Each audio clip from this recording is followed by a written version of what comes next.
Okay, so I've stripped the engine, and this is why I am glad that I did the compression test as well as the leak down test.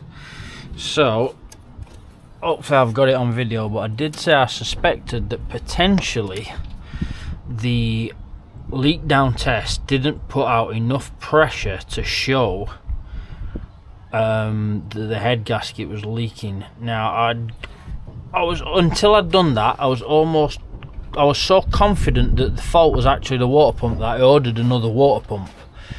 However, when the glow plug wouldn't go back in, I had to strip it anyway, because I was worried what was stopping it. I still can't get that glow plug in, but I've only just got the head off, so I'll have a look once I've cleaned it all up. However, the first thing I noticed once I took the head off was that it was covered in water. I've cleaned this up now, but there was water inside each piston, and you can see here. Now, I'm not really an advocate for head gasket repair pouring stuff. I mean, if it works, great. I've never known it work whenever I've tried it, and here's a prime example of it not working. But here's what it has showed me.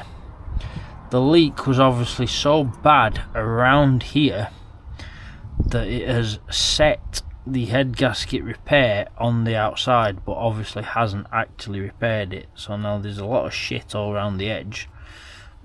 Won't cause any issues, but it does show where it was leaking. I mean, not just on that one, but it's been leaking along here and along here as well.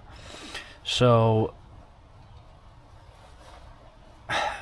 apparently you don't have to skim an engine ahead when you do a head gasket, but I think lesson learned, I will skim the head every single time I ever do a head gasket from now on, because the cost to go and get a head skimmed at Sheffield Engine Services, it's like 80 quid, and it is just not worth my time to have to do this again because I didn't skim it. So lesson learned, always skim the head. But yeah, so I'll figure out why the glow plug is not going back in. I suspect something's stuck in it for some reason, but obviously that's where my leak is after all this. After replacing thermostat, after replacing EGR cooler. I mean, I had a water pump anyway because I had a belt, but that was my next thing was replacing the water pump. I mean, I've ordered a new one now, so I'll probably end up sticking it on anyway. But yeah, that's my issue.